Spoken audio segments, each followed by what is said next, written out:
Hi, guys. Welcome back to My Steps to Sobriety, my show on YouTube and as a podcast with me, your host, Stefan Neff. Today is another fantastic day. And today, our topic is coming a little bit closer to the origins of this show, My Steps to Sobriety, because I've got Doree O'Neal here, a woman who has changed herself from a hot mess into a badass. And that's exactly the subtitle of her book, Seriously. And so just listening to that and knowing where it came from, seriously? I don't think, I cannot tell you how many times people in my environment must have said exactly that. Seriously? So yeah, here you go. I'm so grateful that I've got Doree on my show. Welcome. Thank you. Thank you. It's so good to be here. Exactly. And hey guys, we've tried that before and we had the most amazing interview and it was all, the Zoom issues were awful.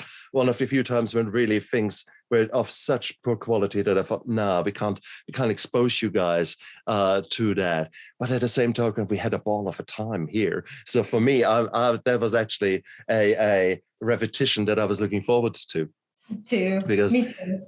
Exactly, Doree. So thank you so much for coming here onto the show, because ultimately we both have gone through quite some darkness and quite some interesting times, and we both have changed our lives and are now out there and more or less shouting it from the rooftops how beautiful life can be. But in order to get to that point, we had to go through our darkness, and maybe we should start even before the darkness. When you were a younger girl, who did you want to be when you grow up? Oh, there's so many different things that I wanted to be. Back in my hometown, it seemed to be sort of limited what the ideas growing up. Didn't have a lot of the different career paths that seems like we have today. It was a divorce attorney was one of them. Specifically a divorce attorney. There was a lot of divorce. So around about age of 6, you wanted to become age of 6, little briefcase going off to mitigate, divorces. You knew where the money was. I like that. Exactly. Well, it was coming from my family mostly. So I am a child of divorce, and my parents married quite a bit. And then, that's their story. So I try not to go too deep into their story, but it is part of who I am. My parents divorced when I was young, and like 2, and then remarried and remarried some people that were, not of the greatest character the first couple of times that they married, and then they continue to marry. But I'm happy to say they've been married a very long time to their new partners now. And I have a wonderful, wonderful stepmom that I totally adore. And then I have a stepdad that is golden to my mom. So it turned out really good for them in the end. But yeah, it started out that way.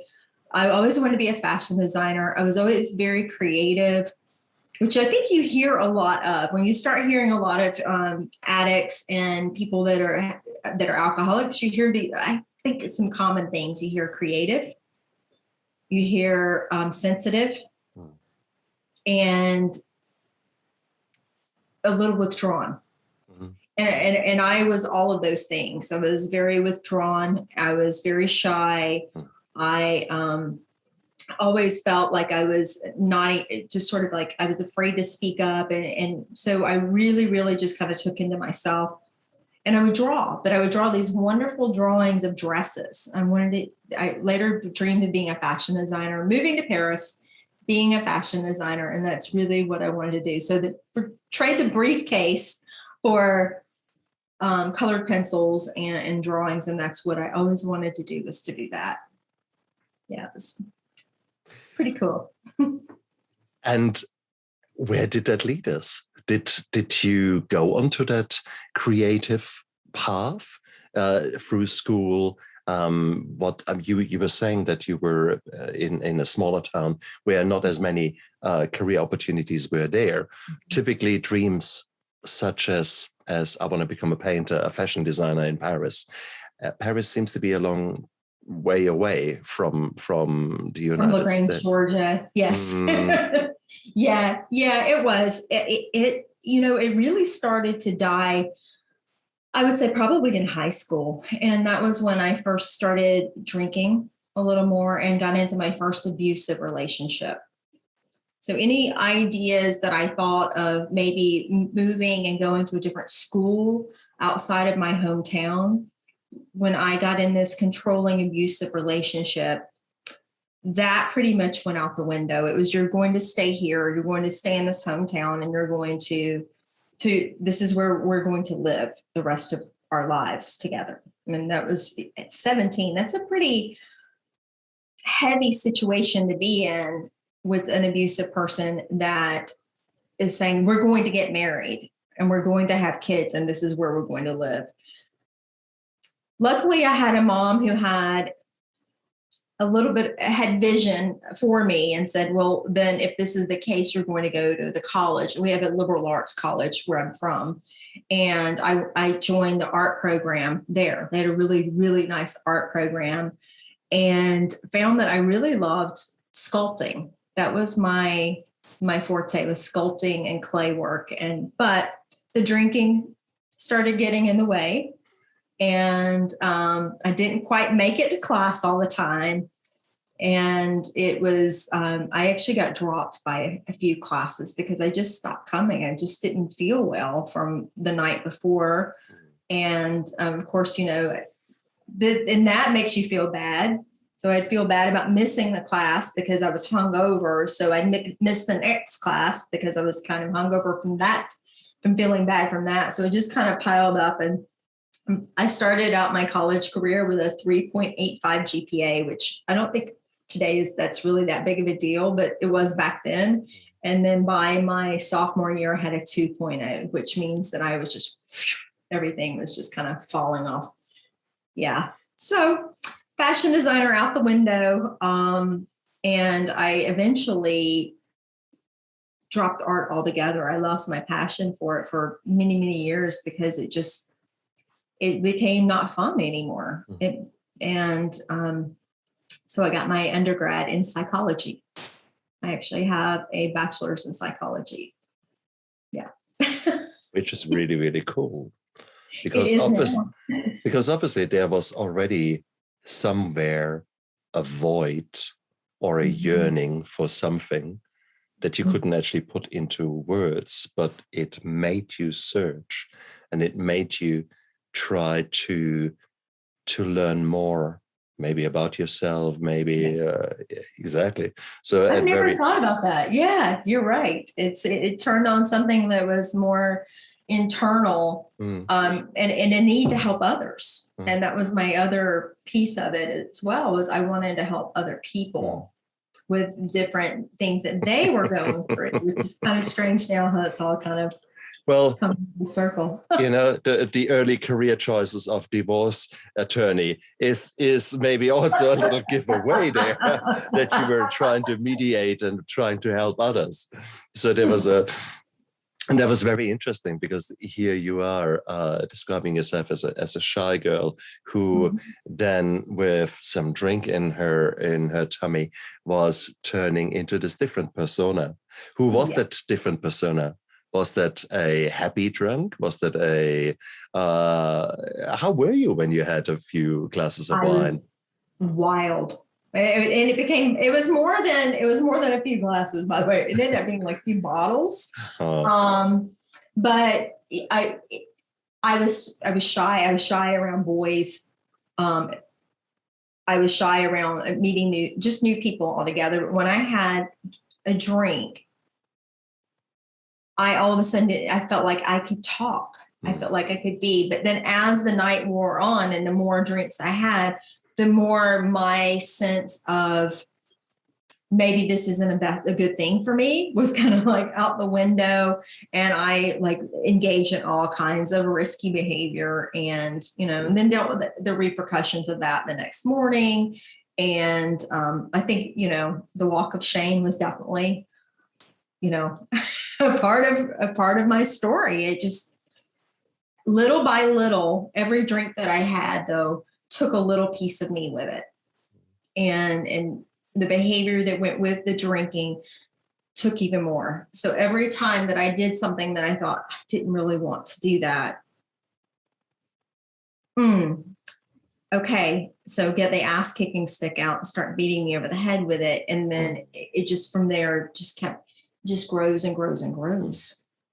That's a vicious cycle, isn't it? It is. You're full of anxiety that then becomes hangxiety when you have hungover and anxiety, and the guilt and shame and the whip comes out. How dare I? And it is so bizarre. It is so bizarre. You were still living in a smallish town. How many citizens? How many people were living there?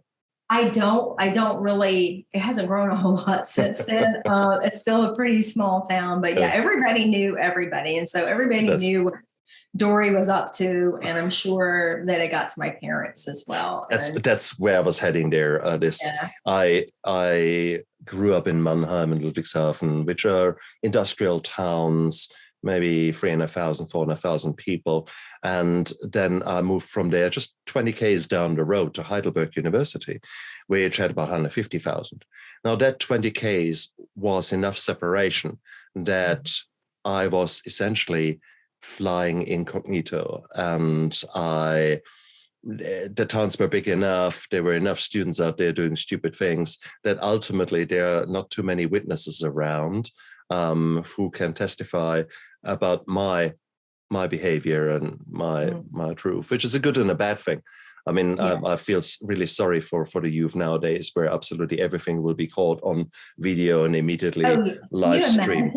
Oh, please. Can you imagine now? We would be in so much trouble. I mean, Yep. No, that's fine. I still have got the memories of being a really good dancer. I was probably more like a drowning orangutan on the dance floor, but it drew the girls. So hey, who was I now to complain? You could not get me off the dance floor when I was 13. I would be like from the beginning to the very end, where this last call. I was exactly. And everybody would just stand, and I was like, they're watching me because I'm amazing. Oh, that's right. Exactly. They were like, oh my God. Exactly. I fear that might have been so. But at the same token, it attracted the opposite sex, and it worked, and it was fun. And in all fairness, when I was at the right level of drunk, I was probably a good dancer. I just loved dancing, and it was cool. And in Germany, you do disco fox, which is a fast beat, a fast foxtrot kind of a thing, but far more social, far more nice. And most in my age group, most young people knew how to dance, and certainly girls. It was still very normal. We all go to dance school, so therefore it was nice. You would actually go to a girl. May I ask for a dance? And then you would go out, and it was beautiful because from the word go, there's this touch, there's this close together. And if you imagine a steamy tango or something like that, well, that is sex on the dance floor ultimately. But a disco fox, once you actually come into a swing and you figure out how the girl ticks, it is actually a very beautiful thing. So without saying a word, you get to know the other person. So therefore, it's just the dancing was actually really, really cool. And it was even better when you were a bit disinhibited, because then you really hands came out and it was just, yeah, come on, bring it on, girl. And it was gorgeous. But then, of course, you can't keep at that very narrow window. Exactly. So shy, just right. And that's the problem, isn't it? God. Mine was shooting pool. I could shoot pool. So I looked like I could not shoot pool at all. Get like a couple of drinks in me, and I was like a shark. I mean, I was like, and then there's that line. It's like that one drink where it just like takes you over the edge, and then all of a sudden, nothing. Exactly. Oh God. And you could say the same about sex, and you could say the same about so many other things. Every karaoke. Yeah, exactly. Bad.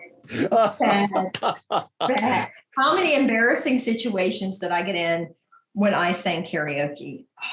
It's not good. Not good. I am glad that social medias or that all of this is not there because. Can you carry a tune normally? No. But I thought I could. Same here. I've got probably not the greatest voice for singing, and I certainly have got a nasally kind of thing with a few broken noses. Give me a few drinks and give me a guitar, and it was a different story. A guitar at that, okay.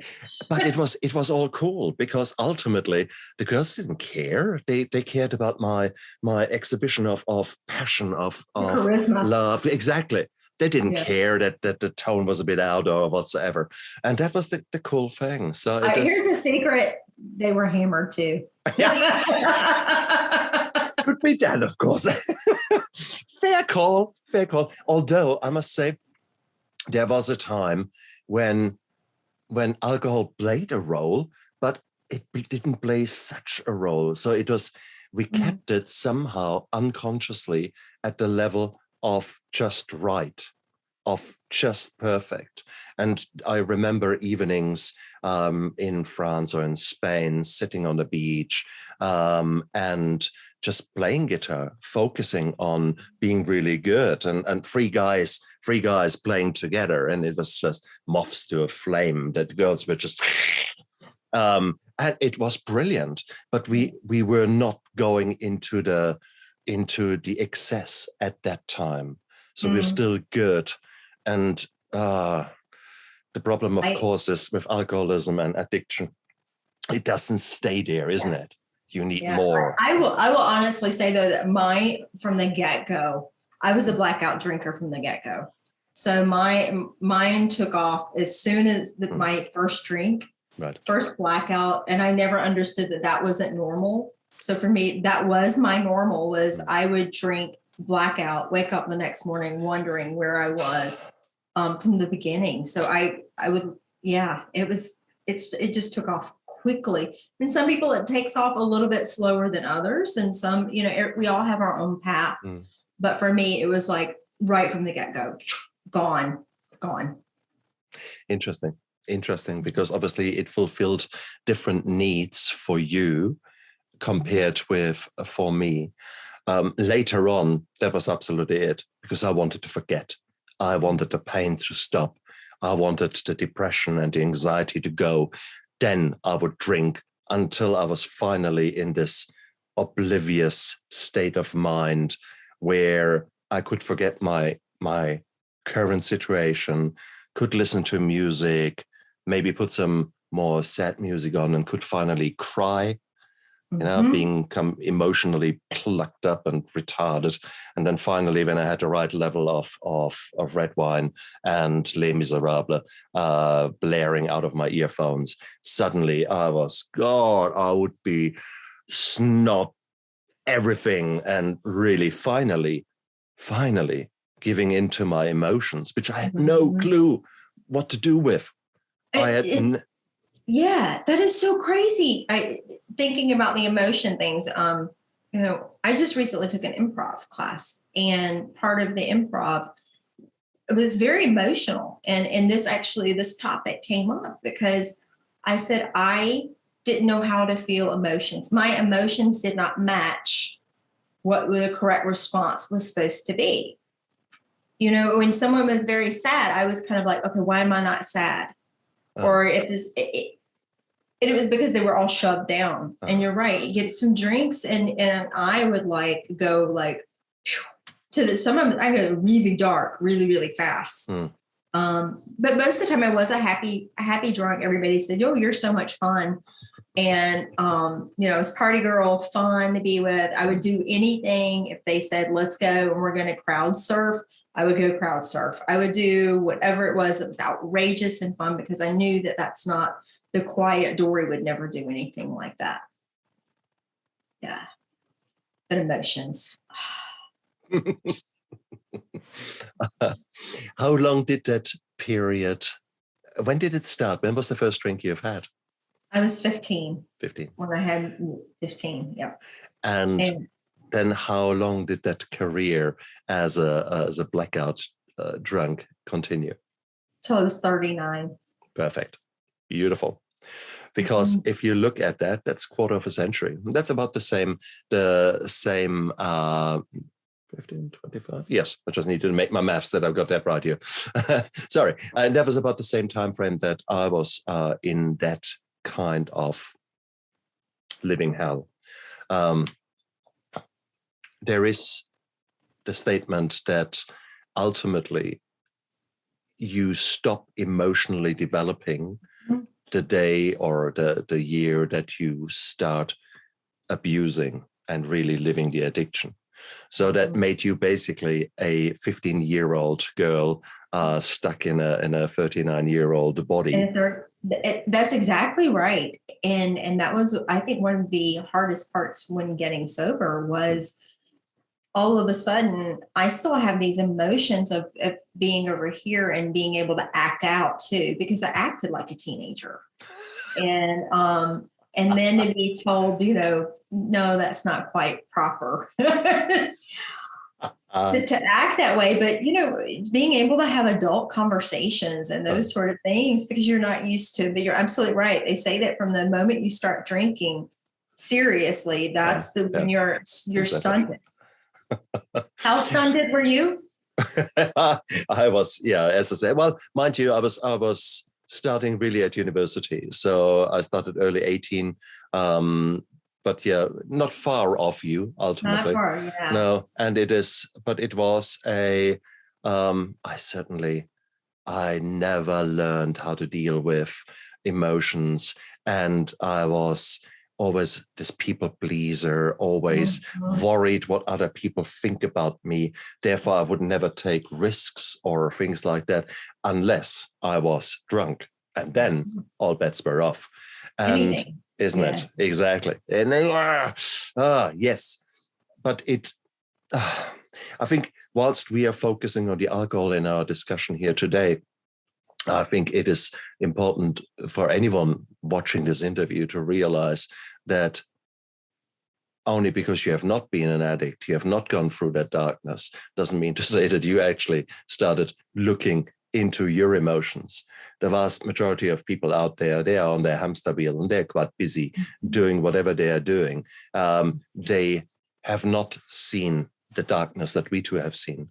And therefore, they have not been to the point where simply they had to change, where they had to take the bull by its horns, where they had to look at the negative emotions that are washing over them like making you drown in a very rough sea. So we are actually the lucky ones. We are actually the ones who have been in that darkness. And therefore we were so yearning for the light that we now live a so much more conscious, active life. Life is in vivid color now. It's like this painting behind me. It's in vivid color. And you're absolutely right, because we got a second chance. When we realize that we have a second chance and sort of this do-over, if you will, to be able to just go after it. But you just see things and you appreciate things in so many ways. And a lot of people don't understand when people say, like, I'm a grateful recovering alcoholic, or I'm a grateful recovered alcoholic, whichever one you prefer. There's two different camps on that as well. But the grateful part, why would you ever be grateful? Because I can't be so sure that if I were not an alcoholic, that I would not be in the spot that I'm in right now. Exactly. And you've nailed it. That's it. We could stop the interview right now, because ultimately that is the point. It is virtually every guest I ask, if you had a chance with a time machine to go back, what would you change? Most of them think for a moment, if they had not been asked this question before, and then say, actually, nothing. Because without all that mess in my past, I would not be the person that I am right now. So true. And it is like a hallmark of a successful survivor, of a person who stepped off the hamster wheel, looked in the mirror, took a long, hard look, and started taking an inventory and see what is actually happening. And then start to see your reality and see all of these different cool things around you. I always say, it was like, you ever watched the movie The Matrix? Hell yeah. The red pill. Uh-huh. It's like that. It's like, if you want to take, you can take this one, you can go back to bed and you go back to sleep, meaning you can go back to your old life and you can just continue, or you can take this and we're going to show you the biggest adventure of your entire life. And to me, that was getting sober, was taking that one, not literally taking a pill because that would be wrong, but taking it, but just saying, you know what, I'm throwing myself at this. I'm going to go for it. And when I did, and I actually started really doing the work and doing all the things that I was like, dude, tell me whatever it is I need to do, because I can't go back there. I can't go back to where I was. By the time I got sober, I was living with a crack addict. I was $50,000 in debt. And I was playing what I call the credit card shell game. I'd pay one off just enough where I could use it to buy something else. And just so it was kind of like this. And then, living with the addict who was also taking my money, whatever I had left, and he was abusive. So I never wanted to go back there again. You talked about the girl that had the dreams. Never when I was a child did I say, I want to live with a crack addict who beats me up. You don't. Yep. It's not something I ever said I wanted. And so for me, when they said, I can show you a way that can change everything for you, and I will show you to have the best life you've ever had. I said, show me the way. Show me, tell me what to do. I'll do whatever it takes. And I was willing, and that's the other piece of it as well. I was willing to do. There's a lot of people that get sober for other people. And I'm not saying that that's a bad thing. And I'm not saying it doesn't work. But I do know a lot of people that have gotten sober for someone else. And when that someone else circumstance changes, they go back to the way that they were. You got to be willing to do it for you, because at the end of the day, you're the one that's got to do the work. But I will tell you, at the end of the day, you're the one that gets all of the good stuff that comes with it. And I don't know, that's just sort of the way I feel about it, and being willing. And that's the problem with alcohol, certainly, because 95% of people who drink dangerously and are actually addicts will say, no, there's absolutely nothing wrong with me. No, watch him. If you look at him over there, or her, now she's an alcoholic. Okay, look at, oh yeah, me? I'm sure they said that about me. Exactly. I am a social drinker. Come on, no, that's fine. I've got just we start hanging around people that drink the way that we do, so it becomes less noticeable of how bad it really is. No offense to the people that hear this that knew me back then. I'm not calling you out. Exactly. Or anything like that, but I started hanging around people who drank like I did, so that it didn't become uncomfortable. And that's what we do. We select these people. And that's the amazing thing that happens when you suddenly stop drinking, that a lot of these relationships completely disintegrate. And you realize how shallow they were, because you were at best a drinking partner. At worst, you were the mascot or the entertainment. Thank you. That was exactly where I was going here with. Yeah. And because, you were the person that they could shine the light on and say, not as bad as she is. Exactly. And that's so true. And that was a hard thing for me. But by the time I got ready to stop drinking, most of even those people were so mad at me about just me, I drink and run my mouth, and I knew secrets, and I would tell them, and nobody wanted to be around me by the time it got time to stop, when it was time for me to stop drinking. But those that still were around were not around much longer after that. I mean, I will be honest, when I first got sober, I wasn't very fun, but I didn't know how. I'm 15 years old in my mind, trying to figure out how I'm going to navigate life sober. What changed? You described yourself earlier as a happy drunk, as this kind of positive image. And then later on, you describe yourself in between the words as not such a nice person to be around. Yeah. What changed? My relationship with alcohol changed. There became a point, and I've heard it called like this line that gets crossed. I can tell you exactly when my line was. I was 35 years old.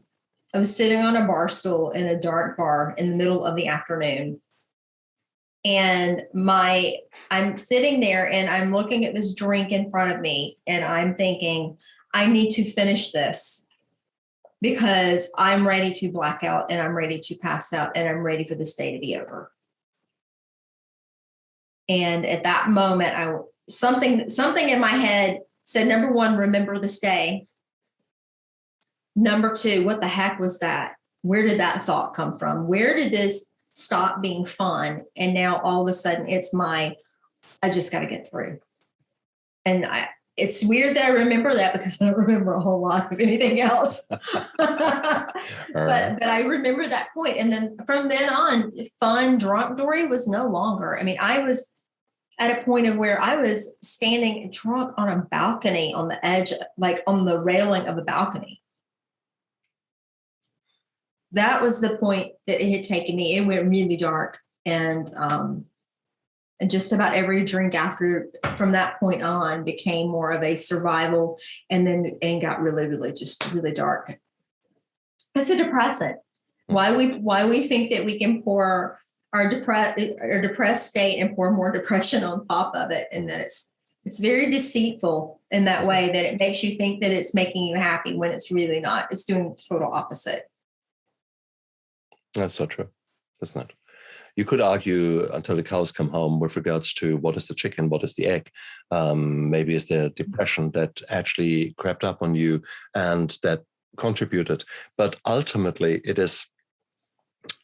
I think it's a very multifactorial thing because when you drink, you don't sleep very well. Your sleep pattern is completely upset. And if your sleep is really shit, then that will affect your mood. So just that little... And then you eat crap. You don't eat very well. You don't take good care of yourself. And I was smoking a pack of cigarettes a day on top of that. And, I full disclosure, I was doing recreational drugs while I was drinking too. So that was not my main drug, my main thing. But, if someone put it in front of me, I had no inhibitions to say, no, that's not something I don't want to do. It was like, game on, sure, let's do it. So yeah, it's not. Indeed. And you're really on a slippery slope to really go. And the problem is it's so slippery. You are sliding, but you're sliding slow and you're not realizing how you cross one boundary after the other. And it's a downhill trend that starts often years before you actually realize. For some people, it's quicker because they obviously have life-shattering moments of maybe DUI or maybe losing a job or things like that. So, for some, though, that's not even enough as well. And I think that's something that baffles a lot of people as well. It's like, well, he's had 3 DUIs. Why doesn't he wake up and, well, he doesn't think he has a problem. Or she's lost her family. Her husband just took her kids away. What is wrong with her? Well, she's got this thing over here that it becomes more important than anything else in your entire world. Absolutely. And it's very hard to explain to people that have never had an addiction. But, I ask some people, like my husband, I don't understand it. I said, well, step away from the donut, but try to, when you've got something that you're passionate about, try to not use it. And see how uncomfortable it is. The problem is that the alcohol takes over the same things that trigger survival reactions in your body. In other words, if you now stop drinking, your body goes into crisis mode because it has aligned the alcohol at the same importance as breathing, as water, as food. And therefore, the moment you stop drinking, your body thinks, oh my God, I can't have that. So it's this wrong alignment, this wrong learning, that the memory, that laying down of memories that are at a level so deep down that you have absolutely no conscious way of dealing with that. Yes. And that it's is go ahead. No, go ahead. Ladies first. I was going to say that's interesting because that's what I've been studying a lot lately is about neuropaths and creating paradigms and all of those different things, that these things become so grooved. It's like a path going down a wooded forest, and it becomes like a rut. And that's the way your brain goes. It knows this is what made me feel good before. This is what's going to make me keep making me feel good. So you just keep going that way, and you have to build new paths. And it's quite powerful. The mind is quite powerful. It can be an absolute super weapon, the mind, but it can also be the biggest, what I'm looking for. It's a very double-edged sword. You can easily cut yourself, and it can shred your life to pieces if you are not learning how to deal with this double-edged sword. The reality is that you have got so many emotions which are created by even things that are below emotions. Those things like your conditioning, those things that were laid down in childhood, all these kind of things are going on. They are driving your emotions. The emotions are driving your actions. Now, most people, they are just reacting. Very few of us actually start looking at the emotions, and even furthermore, very, very few of those are now beginning to truly discover what is happening underneath there. Why do we have the emotions that are washing over us like a crazy surf? And it is what it is. But this is also an opportunity. Now that you are here, you viewers, listeners, and sort of thinking, what are they talking about? Well, that's your opportunity to actually now explore that, because that's what recovery truly is. Recovery is not stopping drinking. Stopping drinking, yeah, okay, you stop drinking. So what now? That is really where we are at, because the drinking is just masking something. Now that you have actually stopped numbing yourself, now it's time to discover. And there are some things that are not so nice waiting for you in that mess up there. And there are things that are beautiful. And there is a genius inside of you waiting to come out. There's also trauma waiting to come out and to be dealt with. And I invite you to come onto that journey, because whilst it is scary and is the biggest achievement in my life to actually deal with my mess up there, it is one of the most beautiful achievements. No, it's not my fellowship as an anesthetist. No, it's not all the other things I've achieved in my life. No, that's not it. And I might even go as far as saying finding my gorgeous wife who I love dearly and having my wonderful, wonderful children. Again, I would have not most of the time said these are my biggest achievements. If I compare that with finally being able to deal with myself and learning to love myself, warts and all, no, that is my biggest achievement in my life. I look at it as this is my gift for doing that work. So having a wonderful husband and wonderful stepchildren, nice. They would not be in my life if I had not done this work. Nice. Being able to have the friends that I have now, wonderful women friends that are just stellar, absolutely stellar. And, writing my book and doing all these awesome things, that is because I got sober. So yeah, you're absolutely right. If I look at, and I have the tendency sometimes to minimalize getting sober. I really do sometimes go, because for me, I wanted it so badly that I was willing to do whatever they said that I needed to do. And so I went down that path, and I went down like, okay, here I go. And I never looked back. And then there are some people that relapse and go back and have to, keep trying. I'm very blessed that I was not one of those people, but I also don't take it for granted as well that I could easily go back there as well. So I have to, it's a thing that you have to nourish, take care of, and pay attention to and be reminded of, because I have to remember where I need to remember where I came from and but that makes me more grateful today where I am. So, yes. And you must be the minority, because typically the chance of an alcoholic relapsing in the first year is 80%. Okay. I think it's important to recognize also that as an alcoholic, you've got an 80% chance or better. You can expect that you get dry and start developing a life that you are proud of. So 80% is a powerful figure if you want ballparks. But you cannot really truly expect that you have got a 25-year career of drinking and making bad decisions and being run by your emotions, that you suddenly just turn it all around and you're going to be all fine just because you want to. Exactly. There will be more trauma coming. And then you unfortunately fall back into the old rut. You fall back into that old behavior that served you so well. After all, at the start, it was ingrained. This is good shit. And absolutely. Therefore, please, it is, if you had a relapse, maybe recently, and that's the reason you came onto this show and tried to listen to us, congratulations. I'm so pleased for you.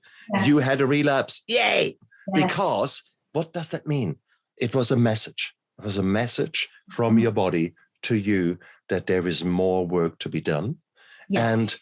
And you have now a period of where you had succeeded, and now you had that relapse, and that's even more chance to grow. You can figure out, why did that actually happen? Because a relapse does start not when you put that drink to your mouth. It starts days and weeks before, isn't it? Exactly. Yes, it does. And that's not to say because I didn't pick up a drink that I didn't mentally relapse sometimes too. And even in sobriety, I mean, you maybe can attest to this as well, is sometimes old stinking thinking still tries to come tries to take the wheel and say, I got this. And people around me look around and go, who are you? Where did you come? We don't like you. Because sometimes that behavior comes out. So like you said, it's ingrained. And the people that relapse, there's nothing to be ashamed of. Absolutely nothing to be ashamed of.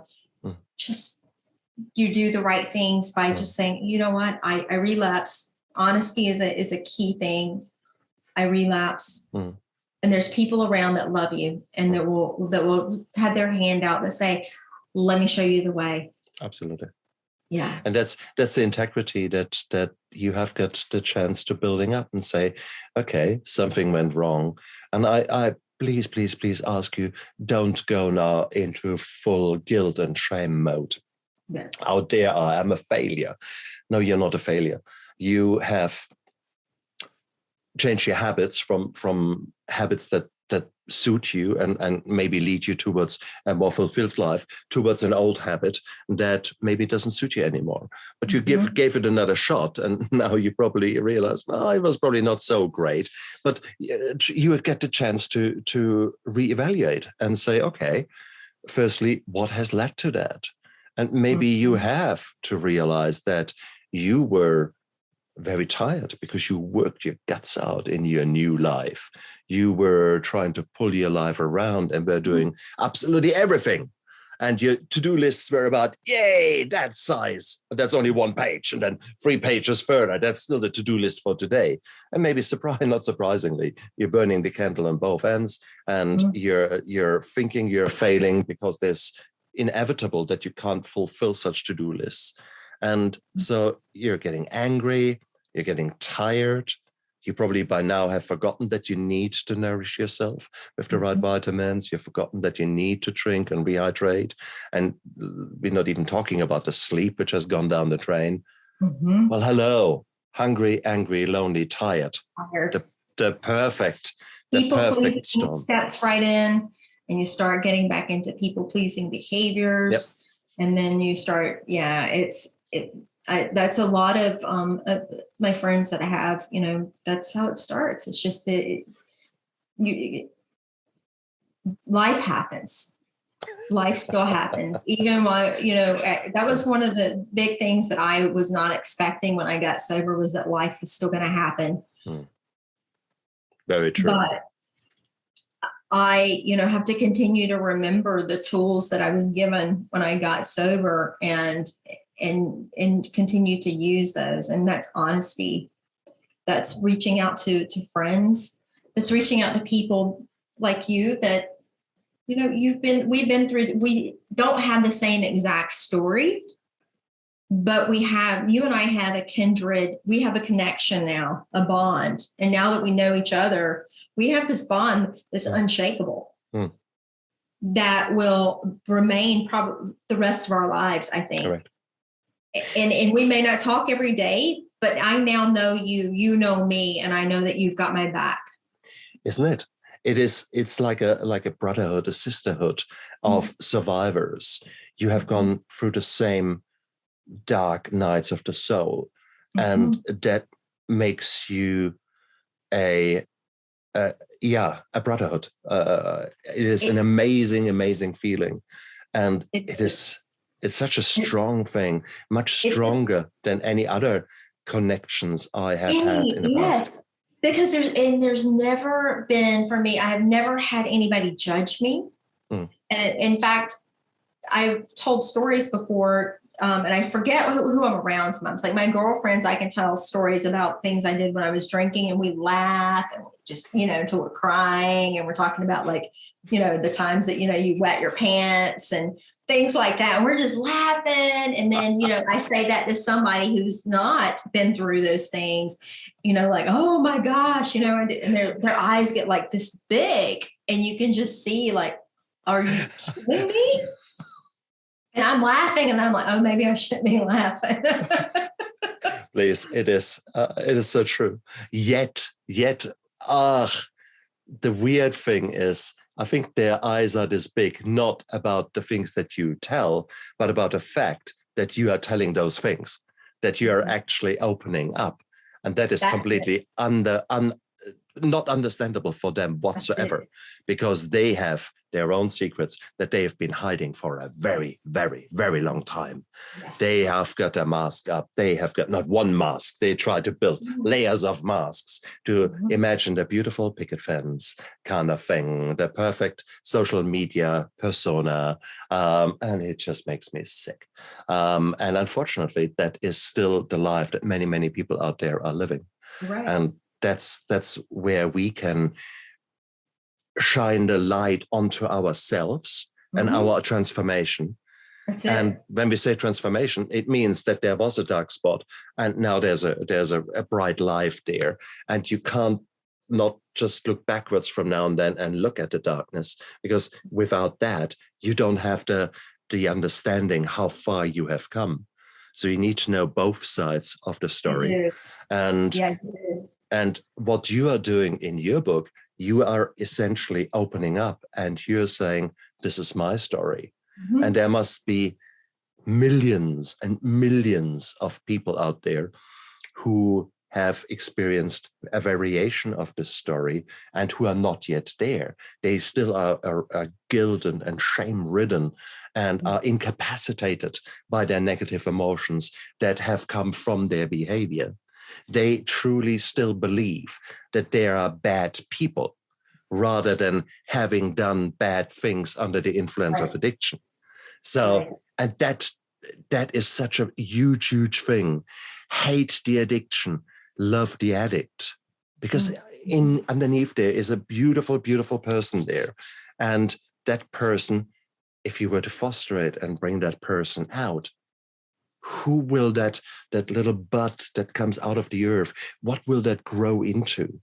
The most beautiful, beautiful tree or a beautiful flower? You don't know, but why not nurture that and keep the crap away from that, help that plant to go stronger and develop? And honestly, that is what we are doing. as a metaphor on our respective journeys. And that's why I'm so humbled for you to have come onto my show, because you're here. You have written your book. You're open to, you open yourself up to criticism. You open yourself up to everything, and it's beautiful. Yes. It's beautiful. I was a little nervous when the book was coming out, because I talk about the abuse. I talk about a lot of things. I'm also in another book that's coming out where I talk about being bullied when I was younger and the reasons why I was bullied. And so for me, though, coming out and saying all of these different things that happened to me, it's to say, because it could have happened to you too. And it's okay. So I'm putting myself out here because I want everyone to know it's okay for you to be you, and it's okay for the things that you have done. And so if it shocks people, good. I'm glad it shocks you, because it was a shocking thing for me too. You know, the divorce attorney carrying the little briefcase was very shocked by the person that she saw when she was 39 years old and looked in the mirror and had a black eye. So yes, I shock people. I'm honest about who I was. I'm honest about what I did. And there may be more things that come out as I go along. You know, I did some things, and I'm going to own them, because that's, at the end of the day, that makes me the badass, is owning my stuff and saying, this is who I am. You can take me or you can leave me. But if you want to take me, I'm here to help you. Absolutely beautiful. And for that, I'm so grateful. Show us your book. Show us that seriously. Because exactly. Guys, please, here is the book. If you wanted to actually hear a little bit more about this amazing transformation and this amazing Doree O'Neal, who is today a guest on my show, that's a damn good place to start off with that book. So go out there and have sober fun reading that book, and you will be amazed how many parallels you might detect between your own life and Doree's. If people are fascinated by your story and want to delve a bit more into it, and might even want to contact you, what are your social media handles? How can they find you? So my company is the Real Doree O. That's who I am. Mm-hmm. So you can go to therealdoreeo.com.